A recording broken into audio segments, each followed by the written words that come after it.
ele está percebendo uma estabilização dos preços. Então, a gente vê que o Banco Central, ele divulgou essa semana a expectativa de alguns índices para o ano que vem e também para o encerramento deste ano. E a gente vê que a inflação ela dá uma estabilizada em 6% e a previsão é que no ano que vem esse índice diminua. Então o consumidor ele percebe isso, que os preços estão se estabilizando e consegue ficar mais otimista, né? Aquele empregado que estava com uma pulga atrás da orelha, pensando se ia ser demitido, com aquela expectativa em relação ao seu emprego, ele tem uma maior confiança agora. Aquele autônomo, ele percebe que pode vender um pouco mais e aí se gera esse clima de expectativa. Agora, como a gente estava conversando aqui em off, né, tudo isso vai depender do resultado das eleições presidenciais, porque aí ou o mantimento dessa política econômica ou uma mudança tanto do atual ou outro governo que entrar, pode mexer com o rumo da economia no país. Ô Jade, a gente percebe também que as dívidas, né, o pessoal segue muito endividado, né, apertado. Quais as dicas para quem está querendo aí melhorar também as finanças? Olha, eu separei um índice aqui sobre isso, especialmente sobre isso. O percentual, segundo a CNC, das famílias brasileiras que estão endividadas, chega a mais de 70%. Então você observa que a maioria dos brasileiros estão endividados. E isso é uma coisa que dificulta muito, né? Tem até alguns candidatos que falam isso, porque aí você não consegue comprar, você não consegue crédito e a economia não gira. Mas a dica é aquele famoso 50, 30, 20. Ou seja, 50% da sua renda vai ser para os seus gastos fixos, ou seja, aluguel, alimentação, saúde. 30% você vai gastar com os gastos variáveis, que aí todo mês pode mudar, e aí o lazer entra aí também, e 20% da sua renda você ou poupa ou investe.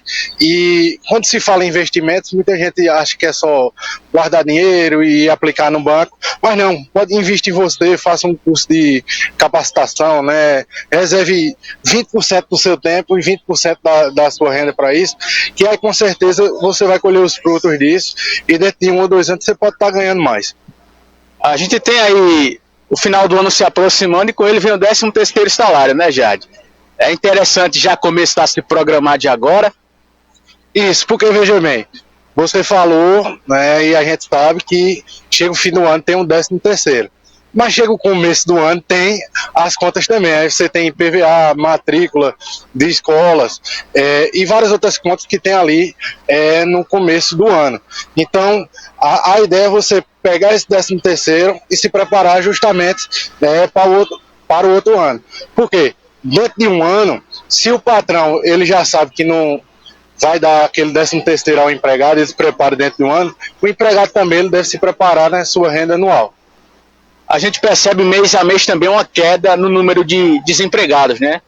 Segundo dados aí do CAGED, principalmente. Isso também impacta diretamente nessa questão do otimismo em relação à economia, né, Jair?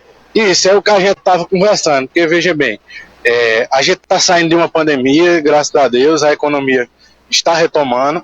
Então veja, aquele funcionário que ele estava com medo de ser demitido, agora ele ainda tem esse receio, mas agora ele fica mais confiante. Por quê? Porque ele sabe que pode ter uma vaga de emprego também para ele, né? E com isso faz que o otimismo das pessoas aumente.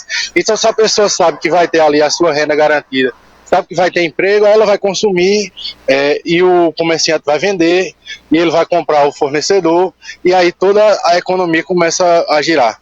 A gente ainda tem um cenário de pandemia, de guerra, né, envolvendo esse conflito entre Rússia e Ucrânia. Qual a expectativa para os próximos meses? De aumento nessa questão da economia ou de piora? Veja, quando a gente fala de guerra, é muito complicado. A gente tem uma brincadeira que para você ser economista, você passa 4, 5 anos na faculdade e basta aprender a falar depende. Então essa é a resposta que eu vou te dar. Depende porque tem N fatores da guerra entre Rússia e Ucrânia. Né? A gente vê que a Europa está passando por uma crise de inflação e desabastecimento, também de questão dos combustíveis, mas o Brasil está sabendo se sair, né, dessa questão. Por quê? O Brasil tem um grande diferencial que é o agro. mais de quase 2 bilhões de pessoas no planeta, o Brasil alimenta. Então, você pode deixar de consumir, você pode deixar de fazer lazer, mas de comer você não deixa. Então aí é o que está sustentando a economia brasileira já há muito tempo. A gente ouve muito falar em inflação e deflação. Para a gente ilustrar, muita gente não sabe o que é, mas isso impacta diretamente na economia, né? O que é inflação e o que é deflação? Veja, inflação é um fantasma da sociedade brasileira. Eu, por ser novo, eu não peguei a época da hiperinflação ali no final da ditadura militar e tal, mas a inflação que é um aumento generalizado dos preços. Então eu tenho R$100 para fazer uma feira hoje, uma feirinha de R$100, no mês que vem, se a inflação for de 10% ao mês, eu vou precisar de 110 para fazer aquela mesma feira. Então é um aumento generalizado dos preços. Isso acontece por quê? Entre fatores também.